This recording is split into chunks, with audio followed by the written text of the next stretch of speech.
ஆளுநர் வந்து தன்னிச்சையாக செயல்பட முடியாதுன்ற புள்ளியை வந்து வச்சிருக்காங்க உச்சநீதிமன்றம். இந்த தீர்ப்பு அப்படின்றதே வந்து ரொம்ப ரொம்ப முக்கியமான தீர்ப்பு. இது தமிழ்நாட்டுக்கு மட்டும் இல்லை, பிஜேபி எந்தெந்த மாநிலங்களில் வந்து இடைஞ்சல் பண்ணிக்கிட்டு இருக்குதோ, இடையூறு செஞ்சுக்கிட்டு இருக்குதோ, எங்கெங்கே குழப்பங்கள் விளைவிச்சுட்டு இருக்குதோ அங்கே எல்லாமே இப்போ இந்த சட்டம் வந்து நடைமுறைக்கு போகும். 10 மசோதாவுக்கு ஒப்புதல்ன்றதுல நீட்டு வேண்டாம், நீட் விலக்கு அந்த மசோதாவும் அதில் இருக்குது. இப்போ அதில் ஏதாவது ஒரு ஒளி விலக்கு தெரியுதா? இல்லை, நீட்டுக்கான ஒரு ஒரு வாய்ப்பு இருக்குது அப்படின்னு சொல்கிறாங்க. இப்போ ஒப்புதல் அளிக்கப்பட்ட 10 மசோதாக்கள் முழுக்க பல்கலைக்கழகம் சம்பந்தமானது. இப்போ ஆளுநருடைய அதிகாரம் வந்து பல்கலைக்கழகத்திலேருந்து வெளியேற்றப்படும். ஆமாம், இப்போ முதலமைச்சர் தான் வேந்தராக போகிறாருன்னு சொல்கிறாங்க. இப்போ முதலமைச்சரே வேந்தர் ஆகிட்டாருன்னா நிர்வாகம் முழுக்க அவங்க கண்ட்ரோலில் வந்துடும்.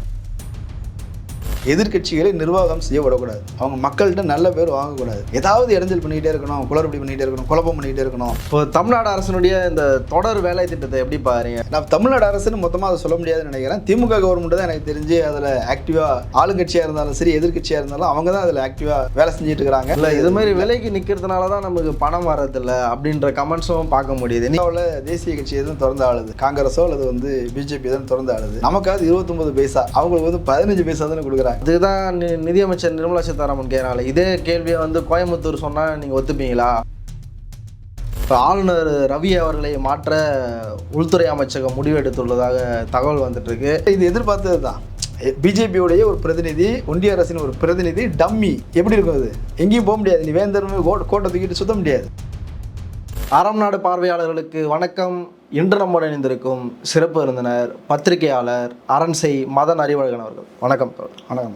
தமிழ்நாடு அரசுக்கு சாதகமான தீர்ப்பை வந்து உச்சநீதிமன்றம் வழங்கியிருக்கு. நம்ம தமிழ்நாடு அரசியல் எடுத்துக்கொண்டால் ஆளுநருக்கும் தமிழ்நாடுக்கும் 7ஆம் பொருத்தம் அப்படின்ற மாதிரி தான் பார்க்கணும். நம்ம ஆளுநர் தேவையே இல்லைன்ற விஷயத்த நம்முடைய அரசியல் கட்சிகள் தொடர்ந்து பேசிகிட்டு இருக்க விஷயந்தான். ஆளுநர் வந்து தன்னிச்சையாக செயல்பட முடியாதுன்ற புள்ளியை வந்து வச்சுருக்காங்க உச்சநீதிமன்றம். நம்ம மீண்டும் சட்டப்பேரவையிலேருந்து அனுப்பின எல்லா மசோதாக்களுக்கும் ஒப்புதல் அளித்து தீர்ப்பு வந்திருக்கு. இது எப்படி பார்க்குறீங்க? இல்லை இது வந்து இப்போ தீர்ப்பு தானே, நார்மலான சாதாரணமான ஒரு தீர்ப்புன்னு கடந்து போயிடலாமா? இந்த தீர்ப்பினுடைய சிறப்பம்சம் என்ன? இல்லை, இது வந்து ஒரு பெஞ்ச்மார்க் தீர்ப்பு அப்படின்னு சொல்லி என் ராம் அவர் சொல்கிறார். 75 ஆண்டுகள் அரசியலமைப்பு வந்து 75 ஆண்டுகளில் ஒரு கவர்னருக்கு எதிராக வந்த மிக முக்கியமான தீர்ப்பு இதுதான் அப்படின்னு அவர் சொல்கிறார். என்ன காரணம் அப்படின்னு சொன்னால், அரசியலமைப்பு சட்டப்படி மாநிலத்தின் தலைவர் கவர்னர் தான். இப்போ அதனால் முதல்ல அந்த உரையை ஆரம்பிக்கும்போது கவர்னர் உரைன்னு தான் சொல்லுவாங்க. அப்போ இங்கே சட்டமன்றம், மக்களால் தேர்ந்தெடுக்கப்பட்ட சட்டமன்றம் இயங்குனாலும் சரி, அவங்க சட்டம் இயற்றினாலும் சரி, கவர்னர் ஒப்புதல் அது வந்து ஒரு சட்டப்படி, அது ஒரு முறை. இப்போ இதனால் அவர் வந்து ஒரு அரசியலமைப்பு சட்டப்படி ஒரு தலைவர் அப்படின்ற ஒரு கௌரவ பதவி. அது இல்லாமல் பல்கலைக்கழகங்களுக்கு அவர் தான் வேந்தர். இப்படி இருக்கும். முன்னாடி என்ன பண்ணுவாங்க அப்படின்னா, கவர்னர் இருப்பாங்க, சண்டை சச்சரவுன்னு பெருசாக இருக்காது. மாநில அரசு சட்டம் இயற்றும், அவங்க வந்து இது பண்ணுவாங்க. அரசியலமைப்புக்கு விரோதமான சட்டம்னு அவங்க சிலதை கருதுவாங்க. எதெல்லாம் அப்படின்னா, இடஒதுக்கீடு இருக்கிறது தான் அவங்களுக்கு அரசியலமைப்புக்கு பெரும்பாலும் பார்ப்பனியம் தானே அதில் இருக்கும். பார்ப்பனர்கள் தான் அதில் இருப்பாங்க. அப்போ ஒன்றிய அரசுன்றது ஒரு பார்ப்பனிய அரசாக தான் இருக்கும். தமிழ்நாடு மட்டும்தான் அதில் ஃபைட் பண்ணிக்கிட்டு இருக்கோம். அப்போ இவங்க தீர்மானம் நிறைவேற்றினாங்கன்னா ஒன்று அவங்க அதை எதிர்க்கிறேன் அப்படின்னு சொல்லி, அல்லது ஜனாதிபதிக்கு அனுப்புவாங்க. அப்புறம் அது ஒப்புதல் வரும். கொஞ்சம் தாமதமாகவும் நடக்கும். என்னென்னா, அந்த ஒப்புதல் அளிப்பதற்கான கால அவகாசம் அப்படின்றது நிர்ணயிக்கலை. அது ஒரு உயரிய பதவி. அவரை வந்து ஒரு ப்ரெஷர் பண்ணுற மாதிரியான ஒரு சிஸ்டம் வேண்டாம். ஏன்னா அவர் தான் மேலே இருக்கிறாரு, ஜனாதிபதி மாதிரி. அப்போ அவரை வந்து கீழே இருக்கிறவங்க வந்து கொக்கி போட்டு இழுத்து ப்ரெஷர் பண்ணுறது, ஒரு வேலைக்காரன் நடத்துறது போல் நடத்துறது கூடாது. நீங்கள் வந்து டைம் ஃபிக்ஸ் பண்ண முடியாது. ஆமாம், அப்படின்றதுக்காக ஒரு மரியாதை நிமித்தமாக வைத்திருந்ததை பிஜேபி அரசு வந்து முழுக்க அதை மாநில அரசுக்கு எதிராகன்னு சொல்ல வேண்டாம், அது பிஜேபியோடைய எதிர்க்கட்சி ஆளக்கூடிய மாநிலங்கள் எல்லா மாநிலங்களையும் இதே பிரச்சனை தான். தமிழிசை சவுந்தரராஜன் போய் தெலுங்கானாவில் ஏகப்பட்ட பிரச்சனை பண்ணாங்க. இங்கே பாண்டிச்சேரியில் நம்மளுடைய பாண்டிச்சேரியுடைய அமைச்சர் ரங்கசாமி அவர் சட்டமன்றத்திலே கதறார், தயவு செய்து நீங்கள் ஒப்புதல் கொடுங்க, அனுமதி கொடுங்க, டிஸ்டர்ப் பண்ணாதீங்க. நாங்கள் ஒரு சட்டம் கொண்டு வந்தால் நீங்கள் வந்து பெரும்பாலும் புதுச்சேரி மாதிரியான யூனியன் பிரதேசங்களில் துணைநிலை ஆளுநர் அப்படின்னு சொல்லுவாங்க, அவங்களுக்கு பவர் அதிகம். இதை விட அவங்க எம்எல்ஏக்கள்லாம் நியமித்து பெரிய சர்ச்சையெல்லாம் ஆயிருந்தது. இதுபோல் ஒரிசாவில் பண்ணியிருக்கிறாங்க. வெஸ்ட் பெங்காலில் நம்ம தமிழ்நாட்டில் எந்த அளவுக்கு சண்டை போடுறோமோ அதே போலெல்லாம் வந்து சண்டை போட்டு அவங்க பல்கலைக்கழக கவர்னரை தூக்கிட்டு முதலமைச்சரை கொண்டு வர போகிறோம் அப்படின்னு சொல்லியிருக்கிறாங்க. கேரளாவில் சொல்லியிருக்கிறாங்க. ஆனால் யாரும் தமிழ்நாடு போல் அதை ஒரு சட்டப்பூர்வமான ஒரு முறைக்குள்ளே கொண்டு வரல. இப்போ தமிழ்நாட்டில் அதை சட்டம் இயற்றுவதோடு அதை நிறுத்திக்கலை. அவங்க ஒப்புதல் தரணும்லாம் காத்திருக்கலை. ஏதோ உச்சநீதிமன்றம் போகிறாங்க, அங்கே வாதாடி அங்கே அதை வாங்கிட்டு வந்திருக்கிறாங்க. அந்த வகையில் இந்த தீர்ப்பு அப்படின்றதே வந்து ரொம்ப ரொம்ப முக்கியமான தீர்ப்பு. இது தமிழ்நாட்டுக்கு மட்டும் இல்லை, பிஜேபி எந்தெந்த மாநிலங்களில் வந்து இடைஞ்சல் பண்ணிக்கிட்டு இருக்குதோ, இடையூறு செஞ்சுக்கிட்டு இருக்குதோ, எங்கெங்கே குழப்பங்கள் விளைவிச்சிட்டு இருக்குதோ, அங்கே எல்லாமே இப்போ இந்த சட்டம் வந்து நடைமுறைக்கு போகும். இப்போ இந்த 10 மசோதாவுக்கு ஒப்புதல்ன்றதுல நீட்டு வேண்டாம், நீட் விலக்கு அந்த மசோதாவும் அதில் இருக்குது. இப்போ அதில் ஏதாவது ஒரு ஒளி விலக்கு தெரியுதா? இல்லை, நீட்டுக்கான ஒரு ஒரு வாய்ப்பு இருக்குது அப்படின்னு சொல்கிறாங்க. நீட்டு விலக்கு மசோதா இருக்கு இல்லையா, அதுக்கு ஒரு வாய்ப்பு இருக்குது அப்படின்னு சொல்கிறாங்க. ஆனால் இதில் வந்து அது இந்த ஒப்புதல் அளிக்கப்பட்ட 10 மசோதாக்கள் முழுக்க முழுக்க பல்கலைக்கழகம் சம்மந்தமானது. ஓகே. அதில் வந்து துணைவேந்தர்களை நியமிக்கிறது, பதிவாளர்களை நியமிக்கிறது, அங்கே சில மாற்றங்களை செய்கிறது, நிர்வாகம் சார்ந்த விஷயங்கள், இப்படி பல விஷயங்களில் வந்து கவர்னர் வந்து நிறைய சொதப்பிட்டு இருக்கிறார். அண்ணா பல்கலைக்கழகம் பிரச்சனைங்கிறது கூட அங்கே வந்து துணைவேந்தரே இல்லை, பதிவாளர் இல்லை, அங்கே யாரோ ஒருத்தர் வந்து துணை பதிவாளர்னு ஒருத்தர் இருக்கிறார், அவர் எல்லாத்தையும் நிர்வாகம் பண்ணிகிட்டு இருக்கிறார். ஸோ அதிகாரமற்ற ஒருத்தரை வந்து அதிகாரம் பண்ணிகிட்டு இருக்கிறாங்க. இது மாதிரி சேலம் பெரியார் பல்கலைக்கழகம் தெரியும், அங்கே வந்து ஆர்எஸ்எஸ் பயிற்சிகள் நடந்துக்கிட்டு இருக்குது. ஆர்எஸ்எஸில் பயிற்றுவிக்கப்பட்டவர்களை ஆசிரியர்களாக, பேராசிரியர்களாக அவங்க நியமிக்கிறாங்க. இதில் பலர்கிட்ட லஞ்சம் வாங்கி உள்ளே வந்திருக்கிறாங்க, நிறைய நிதி முறைகேடுகள் நடந்திருக்குது. இப்போ அதுக்காக அங்கே உள்ள துணைவேந்தர் மேலே வழக்கு போட்டு அங்கே சாதி ரீதியான தீண்டாமை இருக்குது, சாதி பேரை சொல்லி திட்டினான்னு ஒரு வழக்கு கொடுத்து அப்புறம் அவரை வந்து கைது செஞ்சாங்க. இதெல்லாம் நம்ம பார்க்குறோம். இப்படி மொத்தமாக வந்து அண்ணா யூனிவர்சிட்டியை கேப்சர் பண்ணாங்கல்ல, கர்நாடகாவிலேருந்து ஒரு பார்ப்பனர், ஒரு கன்னட பார்ப்பனரை கூட்டு வந்து அவரை கொண்டு வந்தாங்க. அவர் வந்து மத்திய அரசு நிதியில் வரக்கூடிய பாடங்களுக்கு வந்து 50% இடஒதுக்கீடு, 69% கிடையாது, தமிழ்நாட்டுடைய முறை கிடையாது, அது அங்கே உள்ளது அப்படின்னு சொன்னாங்க. இப்போ அதுக்கு எதிராக அங்கே உள்ள மாணவர்கள் போராட்டம் நடந்து சமூக அக்கறை கொண்டவர்கள்லாம் அவங்க பேசி அதுக்கப்புறம் அந்த கோர்ஸை எல்லாம் மாநில அரசு கேப்சர் பண்ணி அண்ணா யூனிவர்சிட்டியை 2ஆக பிரிக்கிறதுக்கு முயற்சி பண்ணாங்க. இப்படி நிறைய குளறுபடிகள் உள்ள பட்டமளிப்புங்கிறதே வந்து இப்போ இந்த வருஷம் படித்து முடித்தோம் அப்படின்னா அடுத்த வருஷம் கொடுத்துடணும். 2 வருஷம் 3 வருஷம்லாம் காத்திருந்துருக்குறாங்க. கருப்பு கலர் துணியாக போட்டுன்னு வருவானான்றாங்க. கருப்பு கலர் துணி போட்டு வரக்கூடாது அப்படின்றது யாராவது அந்த அளவுக்கு மாணவர்களிடையே அந்த வெறுப்பு இருக்கத்தான் நம்மளால் பார்க்க முடியுது. அப்படி தான் நான் புரிஞ்சுக்கணும் அதை. ஆமாம், இப்போ ஒன்றும் இல்லைங்க. இப்போ ஒரு பெண் வந்து கருப்பு கலர் சால் போட்டு வரா, அந்த சாலை பிடிங்கிட்டு உள்ளே அனுப்புகிறாங்க. எல்லாரும் தனக்கு எதிராக இருக்கிறாங்கன்னு ஒரு பயத்தோடையே ஒரு கவர்னர் இருந்துகிட்டு இருக்கிறாரு. இன்னொன்று, அங்கே மருத்துவக் கல்லூரி மாணவர்கள் அவங்க வந்து ஏதோ ஒரு மருத்துவ பண்டைய காலத்தில் வந்து மருத்துவத்தில் ஆயுர்வேதத்தில் சிறந்த ஒருத்தர் இருக்கிறாரு அப்படின்னு அவருக்கு நமஸ்காரம் பண்ணிட்டு இருக்கிறாங்க. அவர் என்ன ஆராய்ச்சி பண்ணிட்டார்? அப்போ நீ ஆயுர்வேத மருத்துவங்கிறதே பிற பூர்வகுடிகள் வந்து இப்போ சித்தாவில் இருந்து பல்வேறு அங்கங்கே உள்ள ஒரு மருத்துவ முறைகள் இருக்கும், அதிலிருந்து திருடி எடுக்கப்பட்ட ஒரு முறை தான் ஆயுர்வேதம். ஆயுர்வேதங்கிறது உன்னதமானது என்பது போல் இங்கே இருக்கிற நவீன அறிவியல் முறையில் கல்வி கற்கக்கூடிய மாணவர்கள் அவருக்கு வந்து வாழ்த்து சொல்லி பாட்டு பாடி அது ஒரு பெரிய சர்ச்சையாகி இப்போ அதுக்கு வந்து தமிழ்நாடு அரசு நடவடிக்கை எடுக்கணும்னு போகும்போது பொன்முடிக்கும் கவர்னருக்கும் ஏகப்பட்ட பிரச்சனை. அதுக்காகவே பொன்முடி பழிவாங்கப்பட்டார். இந்த முறை அந்த உயர்கல்வித்துறை அமைச்சர் பதவி வேண்டான்ட்டார். எதுக்கு இவரோட கலந்து சண்டை போட்டு நடக்க வேண்டியிருக்குது அப்படின்னு சொல்லி எந்த வகையிலையும் நீங்கள் பார்த்தீங்க அப்படின்னா ஒரு நிர்வாகம் அப்படிங்கிறது நடக்கலை. பல்கலைக்கழகங்களுக்குள்ள நிர்வாகங்கிறது ஏற்கனவே ஒரு சிஸ்டம் ஒன்று இருக்கும், அதில் ஏனாதோரன்னு ஒன்று நடக்கும். இப்போ ஆளுநருடைய அதிகாரம் வந்து பல்கலைக்கழகத்திலேருந்து வெளியேற்றப்படும். ஆமாம், இப்போ முதலமைச்சர் தான் வேந்தராக போகிறாருன்னு சொல்கிறாங்க. இப்போ முதலமைச்சரே வேந்தர் ஆகிட்டாருன்னா நிர்வாகம் முழுக்க முழுக்க அவங்க கண்ட்ரோலில் வந்துடும். அதுக்கப்புறம் அவங்க பார்த்துப்பாங்க. நீங்கள் ஒரு பல்கலைக்கழகங்கள் எல்லாத்துக்கும் செலவு பண்ணுறது தமிழ்நாடு அரசு. மாணவர்களுக்கு இடஒதுக்கீடோ அல்லது வந்து கட்டணமோ அல்லது ஆசிரியர்களுக்கு பேராசிரியர்களுக்கு கவர்னர் வரைக்கும் சம்பளம் கொடுக்குறது தமிழ்நாடு அரசு. எல்லாத்தையும் நம்மகிட்ட இருந்து உறிஞ்சி எடுத்துட்டு அதிகாரத்தை மட்டும் நான் பண்ணுவேன், அதுலேயும் மக்களால் தேர்ந்தெடுக்கப்படாத ஒரு பிரதிநிதி, நியமிக்கப்பட்ட ஒரு பிரதிநிதி, கிட்டத்தட்ட ரிட்டையர்டான ஆளுங்க தான் வருவாங்க. பொலிட்டிக்கலாகவும் சரி வேறு எந்த வகையிலையும் சரி ஓரம் கட்டணும்னு நினைக்கிற ஆளுங்களை தான் வந்து கவர்னராக போடுவாங்க. அவங்க வந்து இங்கே வந்து நம்மளை வந்து ஆள்றது அடக்கிறது அப்படின்றதெல்லாம் ஏற்க முடியாது என்பதை தாண்டி இந்த ஆள் வந்து ஒரு முழுக்க முழுக்க பார்ப்பனியத்தை வந்து எப்படியாவது விதைச்சிடணும், சனாதனத்தை விதைச்சிடணும், சனாதன தர்மம். நீ திருவள்ளுவரை வந்து காவி உடை போட்டு சனாதனங்கிறது தமிழ்நாடுன்னு சொல்ல மாட்டேன், தமிழகம் தான் சொல்லுவேன். இப்படி நந்தன் குரு பூஜை, நிறைய குரு பூஜை, ஊழல் போட்டு விடுறது, இதெல்லாம் இப்படி ஏகப்பட்ட வேலைகளை வந்து குழப்பங்களை பண்ணுறது. பத்திரிகையாளர்கள்லாம் கொஞ்சம் பேரை கூப்பிட்டு அனுப்புனார். என்னாச்சோ தெரில, அவரை சந்திச்சுட்டு வந்த சில பத்திரிகையாளர்கள்லாம் அப்படியே மறுநாள்லேருந்து வேறு மாதிரி பேச ஆரம்பித்தாங்க. என்ன உடன்பாடுன்னு தெரில. அப்போ எல்லா வகையிலையும் இங்கே சொசைட்டிக்குள்ளே ஒரு தலையிடுறார்.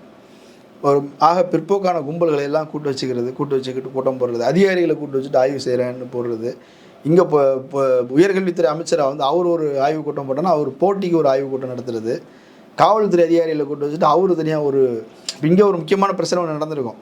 அதில் வந்து உடனடியாக நம்ம வேலை செய்யணும்னு ஒரு உளவுத்துறை அதிகாரியா அல்லது டிஜிபியை கூப்பிட்டு ஒரு பேசிகிட்டு இருக்கும்போது கவர்னர்கிட்ட வந்து உத்தரவு வரும், எல்லாத்தையும் போட்டுட்டு அவங்க அங்கே போகணும். இது மாதிரி ஊட்டியில் போய் வந்து துணைவேந்தர்கள் கூப்பிட்டு வச்சுட்டு அவர் வந்து ஒரு ஆய்வு கூட்டம் ஒன்று நடத்திட்டு இருக்கிறார். அவருக்கு என்ன தெரியும், உங்களோட பாடத்திட்டம் என்ன இருக்குன்னு தெரியுமா? இன்னொன்று இப்போ ஒரு கல்வியாளர் அவர் அரசியலமைப்பு சட்டத்துக்கு எதிரான வேலைகள் தான் தொடர்ந்து செஞ்சுட்டு. ஆமாம், எல்லா வகையிலும் இடையூறு செஞ்சுட்டு இருந்தார். இப்போ இது எல்லாத்துக்கும் ஒரு முற்றுப்புள்ளி வைப்பது போல் ஒரு தீர்ப்பு வந்திருக்குது. அந்த வகையில் இது வந்து எல்லா மாநிலங்களுக்கும் வழிகாட்டக்கூடிய ஒரு தீர்ப்பாக அது வந்திருக்குது. இப்போ இதன் பிறகு தன்னுடைய நடவடிக்கைகளை மாற்றிக்கொள்வாரா இல்லை இதே மாதிரியாக தான் தொடர்வாரா? இல்லை, இப்போ அவர் வந்து சொந்த கருத்து சொந்த சித்தாந்தம்னு ஒன்று இருந்தது. ஒரு பார்ப்பன சமூக பின்னணி கொண்டவர், பார்ப்பனிய கட்சியோடைய பின்னணியிலிருந்து வந்திருக்கிறவருங்கிறத தாண்டி அவர்கள் வந்து இது ஒரு வேலை திட்டமாக செய்கிறாங்க. எதிர்கட்சிகளை நிர்வாகம் செய்ய விடக்கூடாது, அவங்க மக்கள்கிட்ட நல்ல பேர் வாங்கக்கூடாது, ஏதாவது இடைஞ்சல் பண்ணிக்கிட்டே இருக்கணும், குளறுபடி பண்ணிக்கிட்டே இருக்கணும், குழப்பம் பண்ணிக்கிட்டே இருக்கணும். அப்போ நம்ம பீரோ இங்கேருந்து அங்கே தள்ளுறோன்னா அவங்க ஒரு கும்பல் சேர்ந்துக்கிட்டு அங்கேருந்து இங்கே தள்ளுவாங்க.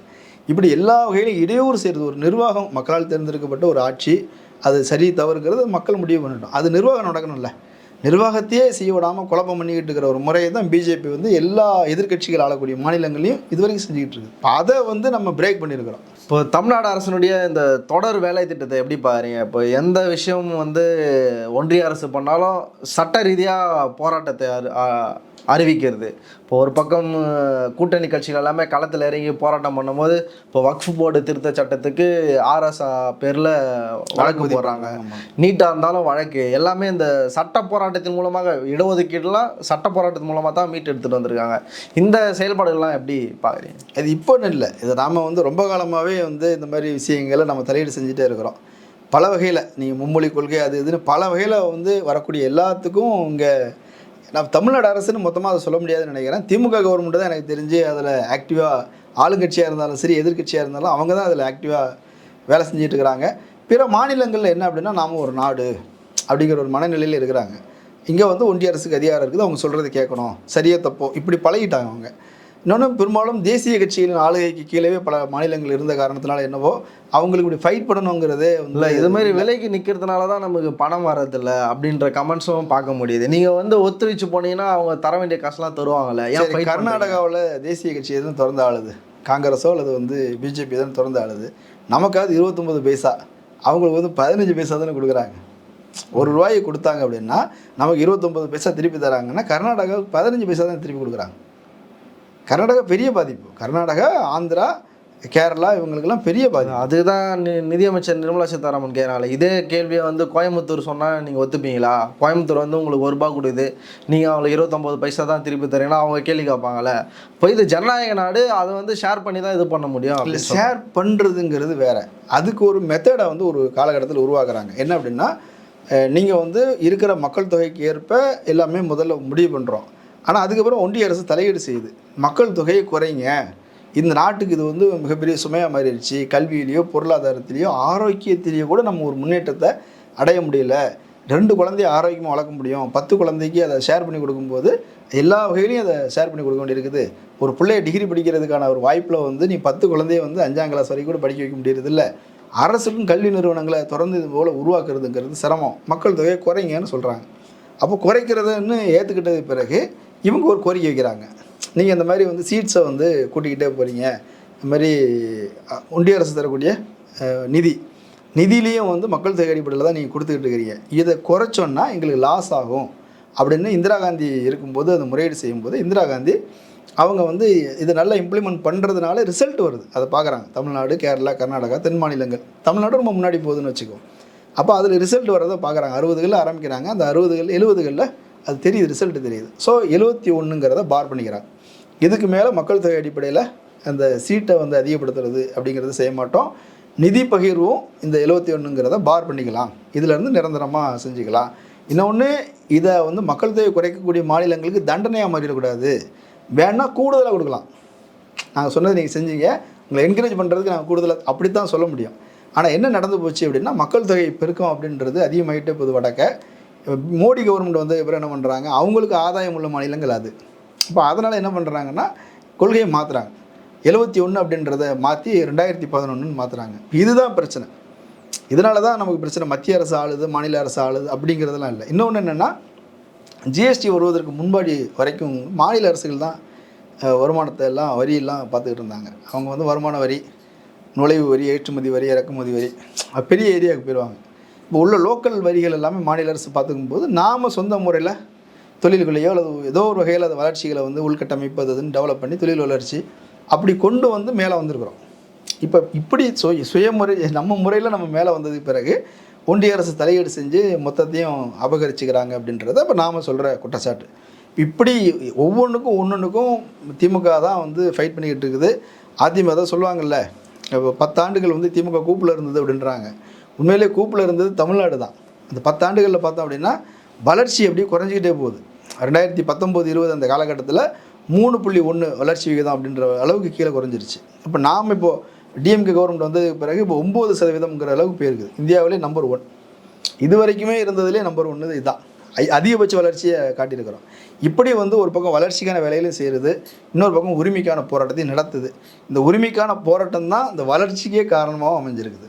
இப்போ நம்ம பேசிகிட்டு இருக்கும்போது வந்த செய்தி இது. இப்போ ஆளுநர் ரவி அவர்களை மாற்ற உள்துறை அமைச்சகம் முடிவு எடுத்துள்ளதாக தகவல் வந்துட்டுருக்கு.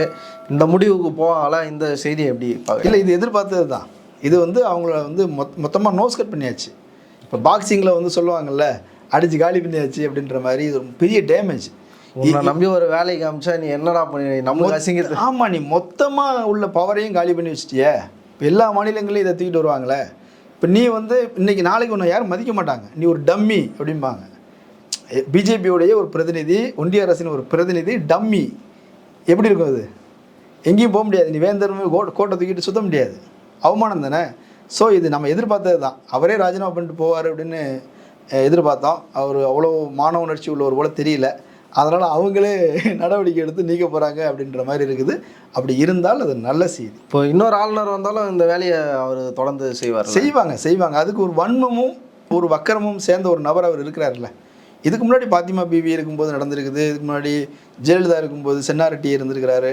அவங்க சென்னாரெட்டியை கையை பிடிச்சி இழுத்துட்டாங்க ஜெயலலிதா சொல்லியிருக்கிறாங்க. பிரச்சனைகள்லாம் வரும், சில இடங்களில் முரண்பாடுகள் வரும். ஆனால் இவ்வளோ வக்கரமாக இங்கே உள்ள இதுவரைக்கும் போற்றி பாதுகாத்து வளர்த்தெடுத்த இந்த ஒரு வாழ்க்கை முறைக்கு, ஒரு சித்தாந்தத்துக்கு எதிராக இவ்வளோ வன்மத்தோடு வந்து ஒரு தாக்குதல் தொடுத்த கவர்னர் வேறு யாரும் கிடையாது. அரங்கத்திற்கு வந்து பல்லு தலைப்பு. நன்றிக்கு ரொம்ப நன்றிண்ணா. நன்றி.